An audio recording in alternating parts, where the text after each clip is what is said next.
கோயம்புத்தூர் விழாவில் ஒரு பகுதியாக நடைபெற்ற சிறப்பு பாரா ஸ்போர்ட்ஸ்.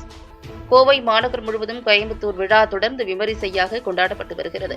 நாள்தோறும் பல்வேறு இடங்களில் பல்வேறு நிகழ்ச்சிகள் நடத்தப்பட்டு வருகின்றன. அதன் ஒரு பகுதியாக நவ இந்தியா பகுதியில் உள்ள இந்துஸ்தான் கலை மற்றும் அறிவியல் கல்லூரி மைதானத்தில் மாற்றுத்திறன் மாணவர்களுக்கான விளையாட்டுப் போட்டிகள் நடைபெற்றது. இதில் குண்டு எறிதல், டேபிள் டென்னிஸ், ஓட்டப்பந்தயம், பார்வையற்றோர்களுக்கான கால்பந்து போட்டி போன்ற பல்வேறு விளையாட்டுப் போட்டிகள் நடத்தப்பட்டது.